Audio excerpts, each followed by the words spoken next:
we are, of course, Conservative Party headquarters in Calgary. We're also looking at the NDP and the Liberal headquarters. But it is the Conservatives, with a majority, who are celebrating tonight.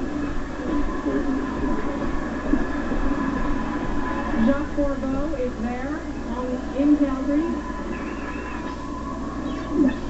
Jacques, this is what Stephen Harper campaigned for. He made a calculation right from the start, and he got what he wanted.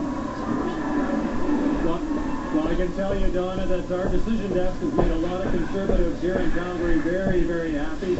Our announcement of a Conservative majority has really electrified this crowd.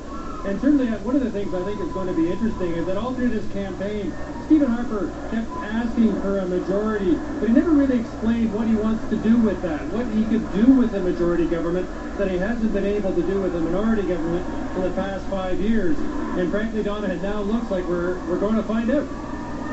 Well, not bad for an election that he didn't want, huh? Not bad. You know, Donna, I was in that very room that Jacques is in 2006, and I can tell you, even though the Conservatives won the election in 2006, it did not feel like a victory. Tonight is what they were waiting for in 2006, and they got it, albeit 5 years later. The message was very clearly, Donna, the Prime Minister said right from the get-go that he wanted to see a stable government. I think that's what the country needs right now, and that's what Canadians have at least partially voted for. They voted for change on the one part, on the second place, but as far as their government goes, they wanted obviously a stable government. And Eric, let's bring in Eric Sorensen, who's brought us, come back to his virtual set. Our guru is here at the desk now. I'm only here virtually. You look real to me. Eric, what I wanted to ask about is the NDP and the Liberals essentially switched positions tonight, right? Which meant the Tories picked up seats, enough to get a majority, but they got what they wanted. The NDP certainly surged ahead, but the vote just switched, didn't it, between the NDP and the Liberals? Yeah, essentially. I mean, the vote splits in Ontario is what probably hurt the Liberals most. The NDP has, won lots of seats in Quebec. They have delivered some seats probably to the Conservatives in Ontario, and there may be even more seats for the Conservatives to pick up the rest of the way. But it leaves a very funny situation where you have the two parties that were on either side of the issue of national unity, the Liberals decimated and the Bloc Québécois decimated. And I'd be interested in Jay Hill and Sheila Copps talking a little about where this leaves the national unity question, because the Conservatives are going to have a majority, but it's not a Mulroney majority. It's not a majority with nationalists in part of that Quebec caucus. And Sheila Copps, I don't know what you think as well about where this leaves that debate, because yes, the Bloc is going away for the moment, but that, as Dennis Trudeau was saying, that's not the end of the separatist notion in Quebec. And where does that leave things if the Conservatives have this type of majority? I think it's actually going to put Jack Layton in a very challenging position, because as anybody who's been on the front end of any of those constitutional debates will know, sometimes what people want in Quebec, they don't want in other parts of the country, and it's very difficult to square that circle. When you don't have members, it's okay because you can take the position, but when you have members across the country, you sometimes have to be more balanced in your approach, and that could represent a potential danger, because the Bloc cousin, Pauline Marois and company, are going to be looking for any excuse they can to sort of torch Canada. Let's just check in at Conservative Party headquarters, Stephen Harper's headquarters in Calgary. Peter Harris is down in the crowd there. Huge celebrations, Peter. Well, Donna, as it was lurching towards majority territory, this crowd was going back and forth saying, one more. So as each seat was piling on towards that majority marker that we announced, they were looking for it. Now, this group especially was raucous. They were extremely loud. I think this is something that Stephen Harper was talking about all through the campaign. He's worked for years for this. And here's one supporter that was particularly loud in the crowd. So now I'm putting you on the spot. What do you think now that it's actually happened? I am so thankful that Canada's going to have a strong government. I was a little worried, and now my heart is at rest, and I can start partying. What were you worried about? I was worried about another minority government, and to be frank with you, an NDP opposition on that. It wouldn't have worked out well for Canada. It wouldn't have worked out well internationally, and it's so good to see that the left vote is split, and the Conservatives are in. They went right up the center, but I mean, you have the NDP now. Jack Layton will be staring down Stephen Harper in the House of Commons. I mean, does that change the dynamic a bit? Oh, of course it's going to change the dynamic. You have an NDP opposition. Who would have ever thought that could have happened? However, you're going to have an NDP opposition. I knew she was going to scream, Donna. She's been screaming for the last 10 minutes. So there you go. Back to you. All right, Peter Harris at the Stephen Harper's headquarters in Calgary. Much different mood over at the Liberal headquarters in Toronto. That's where Shirley Engel is. Shirley. Well, Donna, there's hardly anyone in this room, just small pockets of people shaking their head in disbelief, mouthing the words, "Oh my God." This is a night of unprecedented defeat for the Liberals in many ways. Number one, the Conservative majority. They were trying to prevent even a Conservative minority. Number two, for the first time in history, losing official opposition status to the NDP, and in a brutal way that we still don't know if it's even worse than 1984. We still obviously haven't seen all the seats. And now we hear that Michael Ignatieff's seat here, the seat of the leader of the party, might not even be safe. We don't know. There are Liberals in the Greater Toronto area, the last Liberal stronghold, people like Mark Holland, Ken Dryden, Martha Hall Finley, Dan McTague. These are Liberals who are stars in the party. They make up the core of the party, and we still don't know if they're elected. So what you're seeing tonight is the defeat of this party, and some are even saying behind the scenes that this could be just what the Liberal Party needs, that they need to they're going to go down, they need to go down all the way, they need to really do some soul searching. The post-mortem in many ways has already begun. A lot of people wondering what went wrong. Perhaps Canadians really did feel this was an unnecessary election, and they seem to have overwhelmingly rejected what Mr. Ignatieff is selling. So a lot of teary eyes here tonight, Donna. Yeah, and I just want to bring in Eric Sorensen. Michael Ignatieff himself looks like he's losing his seat. He does, and one of the things we'll be watching for in some of these ridings is was it an outright win for the Conservatives, or did they stand still with their votes while the NDP took votes away from the Liberals? If that happened in that riding, another Liberal, in this case the leader of the Liberal Party, going down, and of course there will be leadership questions, which there would have been after this result anyway.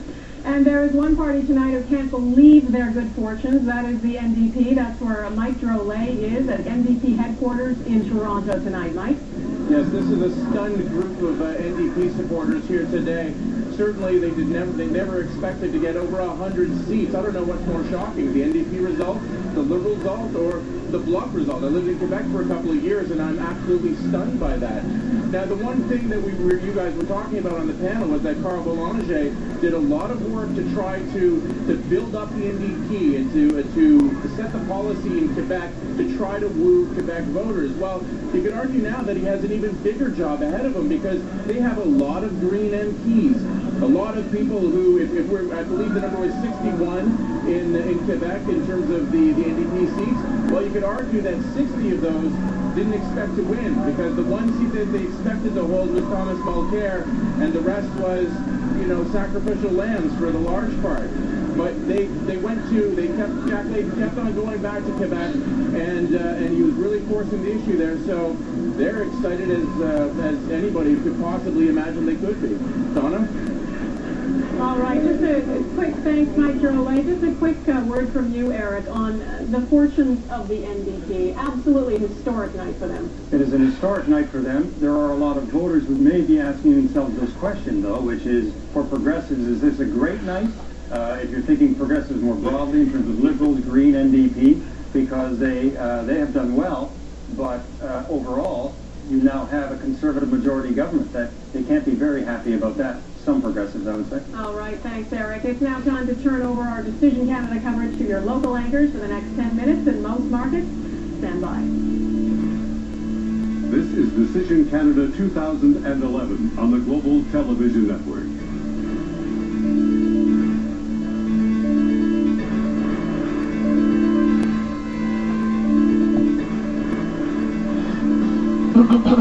BC results are coming in very slowly, but we are starting to see some numbers as Conservatives and New Democrats celebrate across the rest of the country. Good evening and welcome back to our local coverage of the 2011 federal election. Celebrations breaking out in riding offices across the province as more and more BC candidates wait to see that magic word elected beside their names. We'll go straight to the latest results now. So here's Jill Kropp in our results center. Jill. Well, Chris, it's been really interesting so far. We have seen some swaps in all our ridings very quickly. Let's run through all of them. Vancouver Centre, no results yet. This, of course, Hetty Fries. This is expected to be a safe riding for Hetty, but boy, have we seen a Liberal collapse tonight. She could lose that riding. Vancouver East also should be safe for NDP incumbent Libby Davies, although Irene Yap, who was challenging earlier. Vancouver Kingsway, Tran Nguyen is challenging Don Davies, who is the incumbent there, so he could be in a little bit of trouble. Vancouver Quadra. This has gone back and forth. Look how close that is between incumbent Joyce Murray, the Liberal, and Conservative Deborah Meredith. Very tight race there. Vancouver South. Wei Young in the lead at this point. Ujjal Dosanjh has to be concerned about how this night is going to turn out for him. Keep in mind, though, early numbers. North Vancouver, Andrew Weston in a battle, or Saxton rather, in a battle with Talib Noor Mohammed, the Liberal candidate surging there.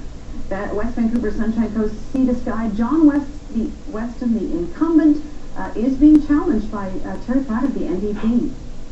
Burnaby Douglas, Kennedy Stewart, the NDP, he is not the incumbent, but this is an NDP riding.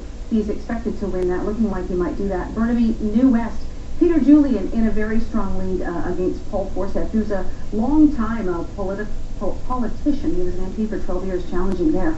New Westminster, Coquitlam, Finn Donnelly in the lead for the NDP. Diana Dilworth of the Conservatives challenging. She's currently a Port Moody city councillor. She could be headed to Ottawa, depending on how the polls play out through the rest of the night. Delta Richmond East, as expected, the Conservative Carrie Lynn Findlay running away with that one. One of the few where we've seen somebody running away.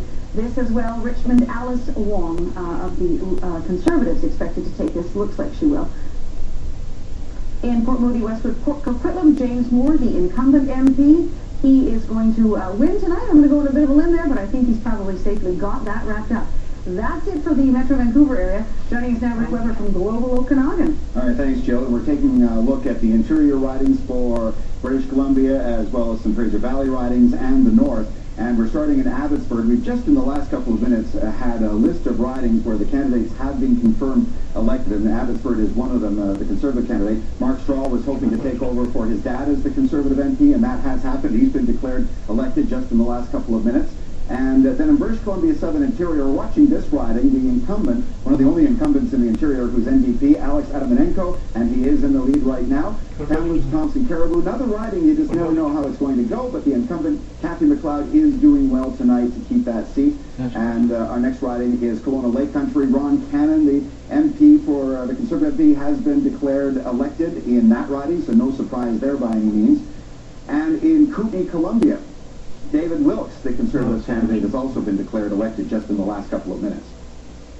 Moving on to Okanagan-Coquihalla, where they were looking to replace Stockwell Day, and there was quite a competition to become the Conservative nominee there, and it looks like the Conservatives are going to keep that riding. In Okanagan, Shuswap, Colin Mays declared elected, longtime Conservative MP in that riding. So again, a lot of Conservatives being elected in the Interior. Dick Harris having no problem. He's been elected many times in Caribou, Prince George, and looks like he's on his way there tonight. And in Prince George, Peace River, Lois Boone is a former provincial politician, and we wondered if she would give the Conservatives a run for money, but the Conservatives are leading there. And in Skeena-Bulkley Valley, the NDP incumbent, Nathan Cullen, is looking like he'll keep his riding quite handily. So that's what's going on in the Interior. And right now we're going to check with Randine for the Fraser Valley and for Vancouver Island. Thank you very much for that, Rick. And we are, even though the Conservatives have been declared the majority government, there's still many interesting races taking place.